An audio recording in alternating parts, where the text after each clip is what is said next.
Bureau of Custom. The Bureau of Custom is one of the lead agencies responsible for the control and monitoring of the export-import of weapon of mass destruction and dual-purpose articles in the Philippines. Ang Bureau of Custom ay isa sa nangungunang mga ahensya na responsable para sa kontrol at pagsubaybay ng pag-export, import ng armas ng masa, pagkawasak at dalawahang layunin mga artikulo sa Pilipinas. It is considered the first and the last line of defense in the enforcement of export control laws in the country. Ito ay tinuturing na una at huling linya ng depensa sa pagpapatupad ng mga bansa sa pagkontrol sa pag-export sa bansa. Function: the assessment and collection of the law from the imported articles and all other dues, fees, charges, fines, and penalties under the tariff and custom law. Ang pagtatasa at koleksyon ng ayon sa batas nakita mula sa mga na-import na artikulo at lahat ng iba pang mga bayarin, multa at mga parusa na nag-iipon sa ilalim ng tariff at mga batas sa kaugalian. The prevention and suppression of smuggling and other frauds upon the custom. Ang pag-iwas at pagpigil ng smuggling at iba pang panloloko sa kaugalian. The supervision and control over the entrance and clearance of vessels and aircraft engage the foreign commerce. The enforcement of the tariff and customs law and all other laws, rules and regulation relating to the tariff and custom administration. My name is Lima from Foxtrot.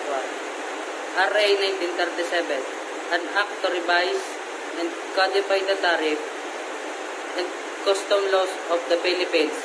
Section 1010-20, the detention of warlike bears containing arms and munitions about to depart from the Philippines, which circumstance render it probable that such vessel is intended to be employed by the owner or owners to cross or commit hostilities upon the subjects, citizens or property of any foreign prince or state, or of any colony, district, or people with whom the Philippines is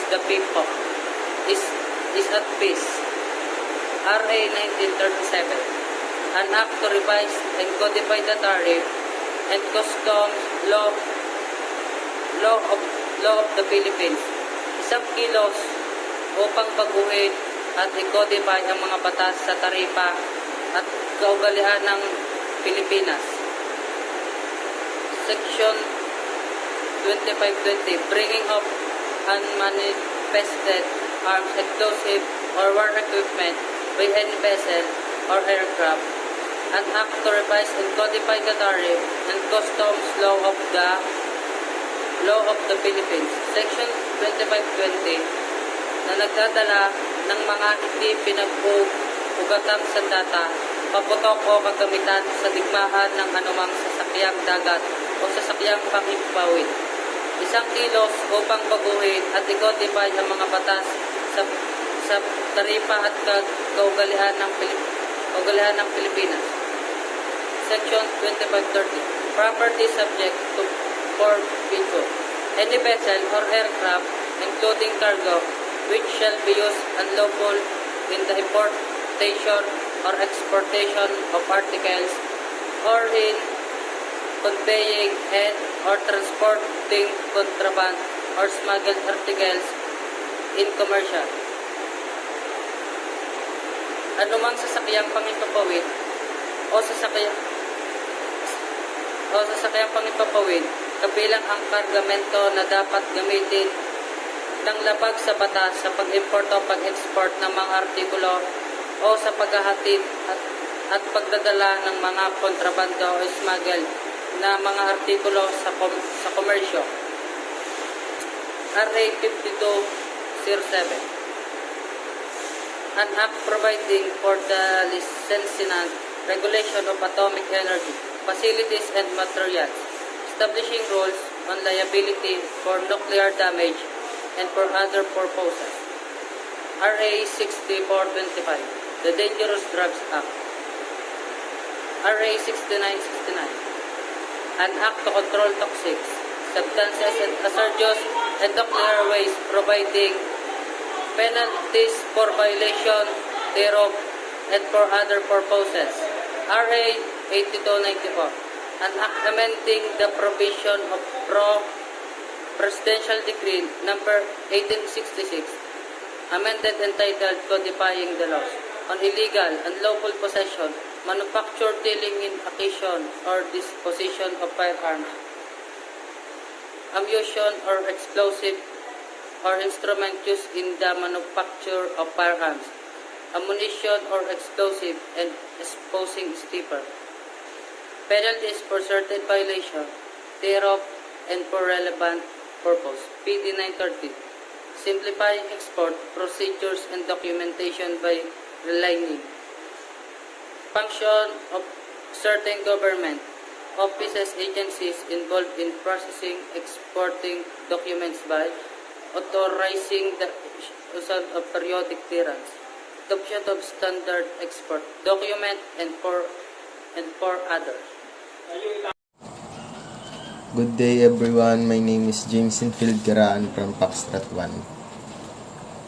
Presidential Decree 1484.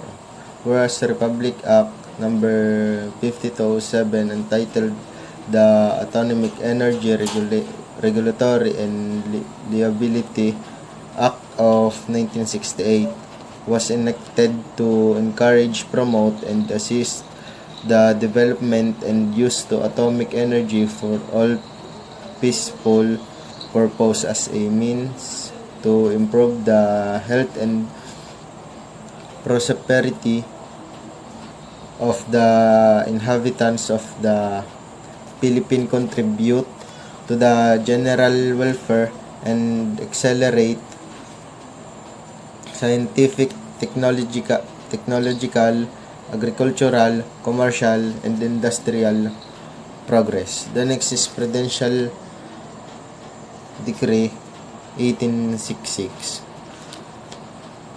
There has been an upsurge of crimes virtually affecting public order and safety due to the proliferation of illegally processed and manufactured firearms, ammunition, and explosives.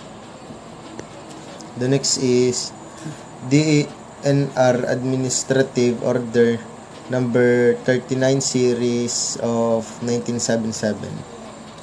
Cyanide and cyanide compounds are highly toxic to human and aquatic life even at low concentrations. Cyanide are used in a variety of industrial applications.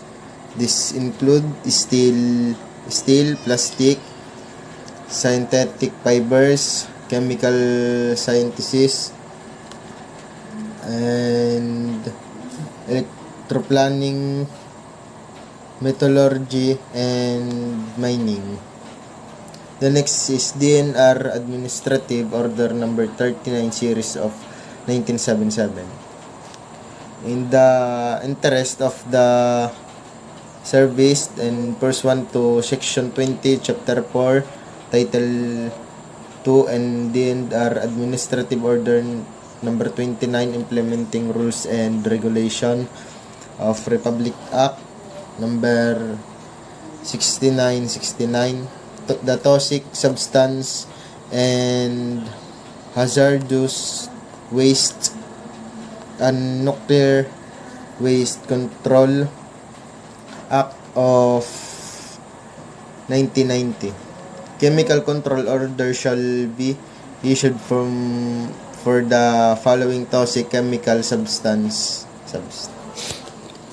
The next is National Defense Ministry Circular number 28, implementing rules and regulations to Executive Order number 98, providing guidelines on the details of personnel of the Armed Force of the Philippines and the Philippines National Police to civilian offices and officials. The next is National Defense Ministry Circular number 48. The Bureau of Custom is one of the lead agencies responsible for the control and the monitoring of the export-import of weapons of mass destruction and dual-purpose articles in the Philippines. The last one is online release system. It requires the proper format of the registry number when filing out the export single administrative document in the electronic to mobile system. That's all. Thank you.